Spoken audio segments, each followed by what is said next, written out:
How you doing today? Good. How are you doing? Good. Are you gonna? Might you? I said, did you call me? Might you be reading the pulse of the morning? Yes. You are. Let's start with that. You're gonna. Great. Perfect. Yeah. Isn't that something? That's good. Yeah. All right. Yeah, all right. This year.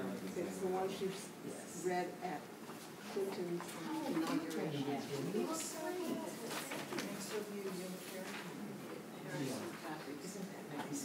Isn't that beautiful?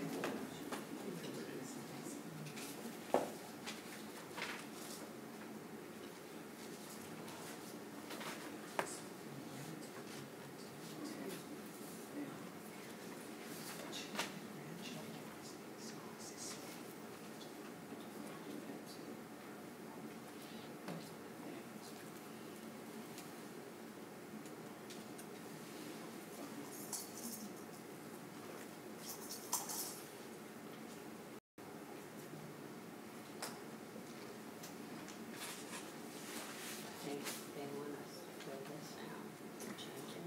Oh, I didn't.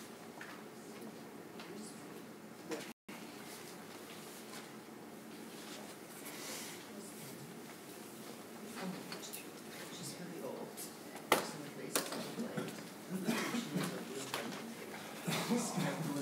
Good at turning off, but then I don't turn it on yet. You forget. She's happy. I was going to meet you. She smiles and she waves her tail. If there's food involved, she's very happy. She does get up. Yeah, she did. Yeah. She's 13 years old. Hey, John. How are you?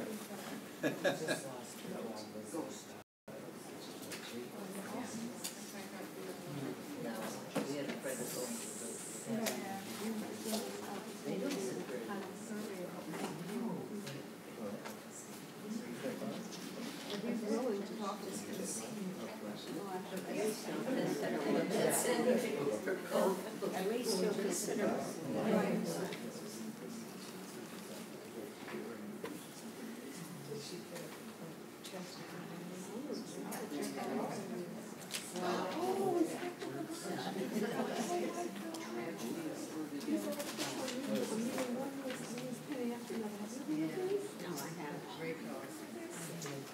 How did you get interested in that? I just had an accident on one book of things.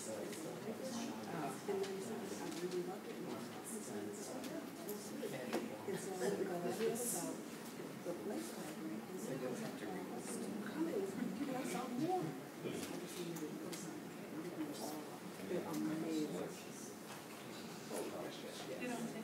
But Nobody's like it. So well. 11 people who signed up to work. Do you want to wait a few more minutes?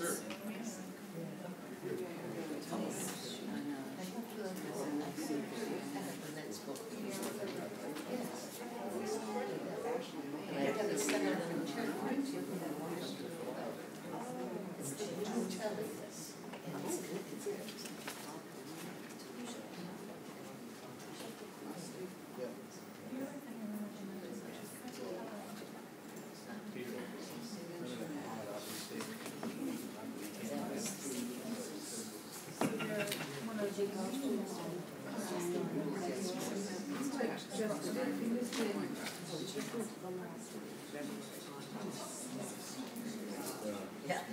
Frost and Whitman. No one sent me anything. I got an email from my dinosaur.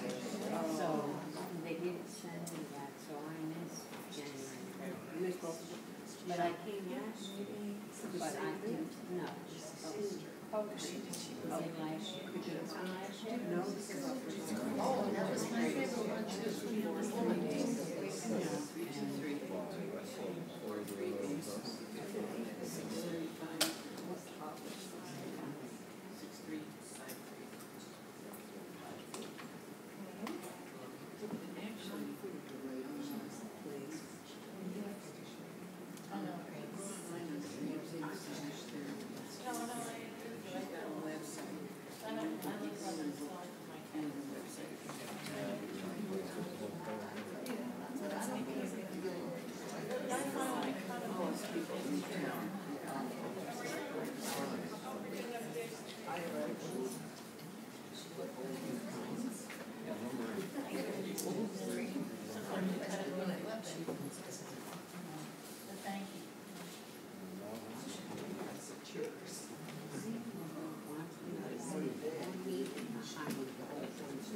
saying? Good reading all the time.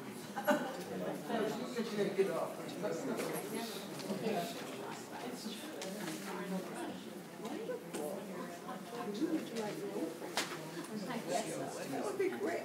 You just started it. I never did. Here's your poem. First line. Well, I guess that's how we do it.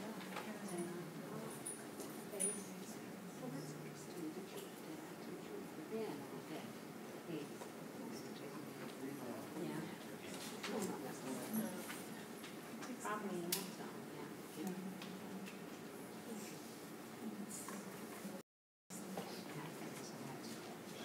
Well, I'm sure you repeat times when you Oh, I didn't say it was easy. I didn't say that, but I'm just saying that I didn't feel that I needed. I really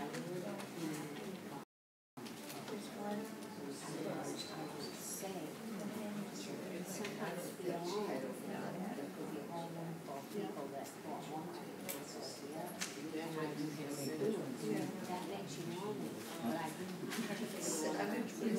Yes, I understand. We do everything else is being the only one.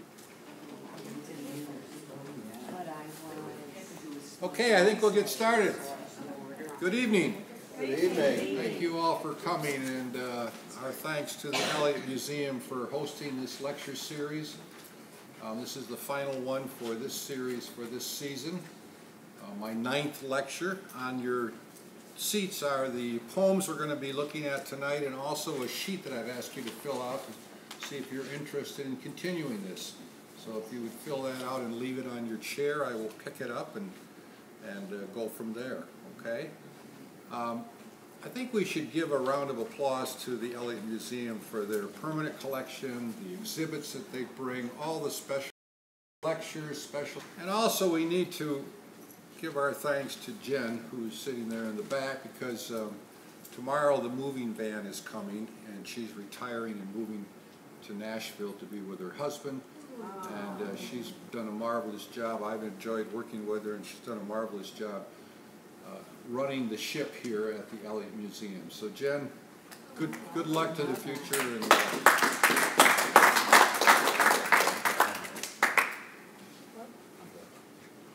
okay, I've titled my talk this evening, Touching Our Souls. And by the way, Kat, would you come in, please? Because tell us what you're doing here. She didn't tell me to put my makeup on and have my hair done and all that, so I apologize for that. But this is a live streaming? Yes, so right now we are live streaming this lecture onto our YouTube channel so that other people who haven't been able to attend the literary lecture series can check it out and see how amazing it is. We all know how special this series is to the Elliott Museum, but now the whole world potentially can see. So if you did enjoy the lecture tonight and you'd like to share it with somebody that you think might enjoy it as well, you can check out our Facebook page or our Instagram account, and there'll be a link to the YouTube channel on there, or you can just go on YouTube and search for the Elliott Museum, and you'll find our channel, and all of the live streams are on that channel. So thank you for agreeing to share your knowledge with So if you do not that just and the folks in you're the going crowd, to but the gather world. friends to do this, please invite me. I like scotch. That's your viewing party. Okay. So I've titled the talk tonight, Touching Our Souls, and I chose this title for 2 reasons. First of all, I think that all good poetry seeks to reach out and touch us in some ways. It can either jab us or cajole us or soothe us, but poetry really seeks to reach down and touch our inner selves. And I hope that the 2 poets that we're discussing tonight do that for you. How many of you are familiar or were familiar before tonight with Mary Oliver? Okay. How about Maya Angelou? Okay, good. The second reason that I chose this title is I hope we can all agree that there is a great deal of dis-ease going on in this country right now, and regardless of your political persuasion, these are times when there are stormy shadows casting a negative spell on our country, and I apologize for that inappropriate pun. I think there are many sources for this, and I'm not going to go into the details, but my point is that I think we hunger for some light. I think that we call for some positive, healing, inclusive energy.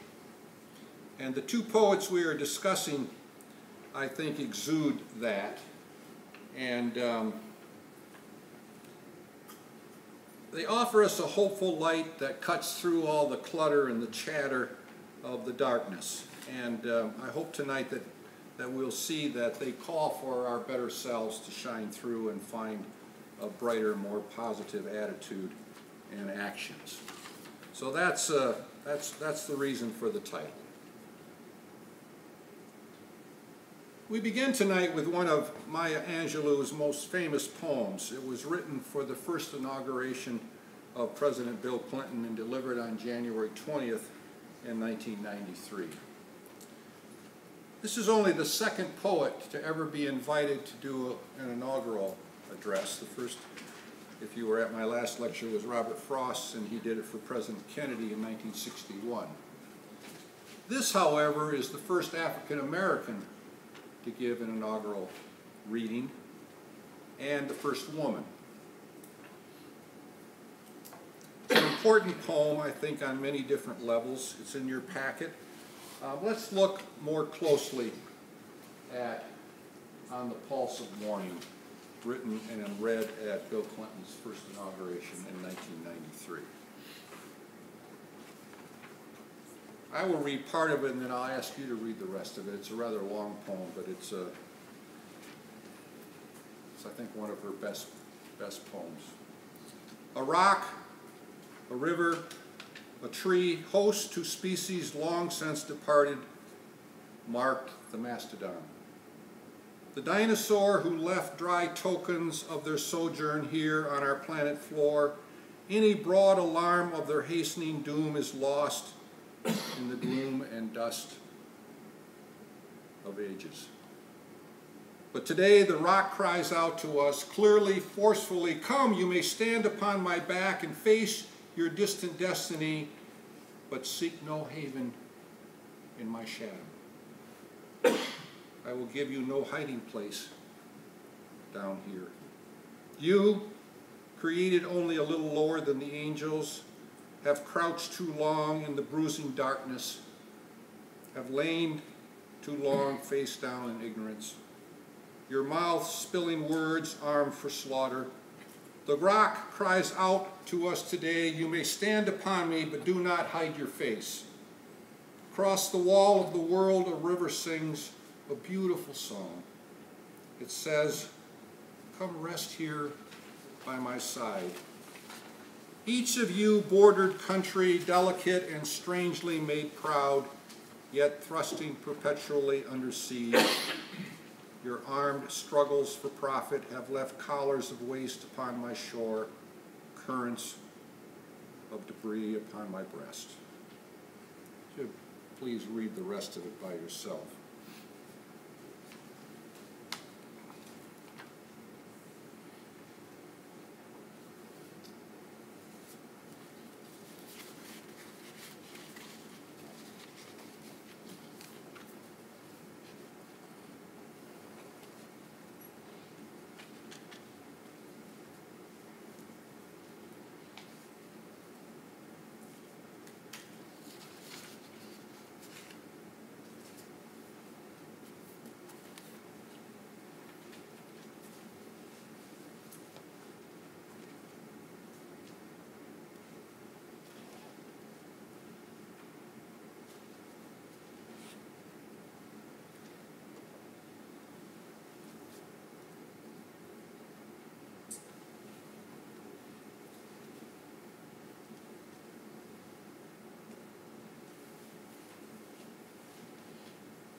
And it ends here on the pulse of this new day. You may have the grace to look up and out and into your sister's eyes and into your brother's face, your country, and say simply, very simply, with hope, good morning.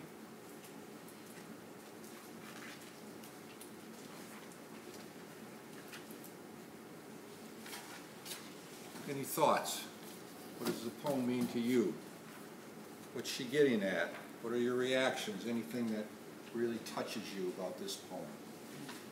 I'm going to ask you, because you read it at a family reunion, I believe. Yes, I've read it many times actually, and I heard her when she did it at the inauguration. When I first heard her do it at the inauguration, I was sort of taken aback because there was so much information in it. I didn't really fully understand what she was saying until I got to read the whole thing. But to me, it's very touching in that, especially being an African American in this country, she really drew forth a lot of feelings that come, from the struggles that we've had in this country, I find it very touching. But what I really like about it, I just like how it was such an inclusive poem that, she brought everybody into this poem, and she made everybody sort of the highlight of the poem as well. Mm-hmm. And to tie that in with nature, because, I'm definitely one of very in touch with nature, just the basics, the rock, the tree, the river, those three things alone, everybody can relate to a rock, everybody can relate to a river, everybody can relate to a tree, and I find that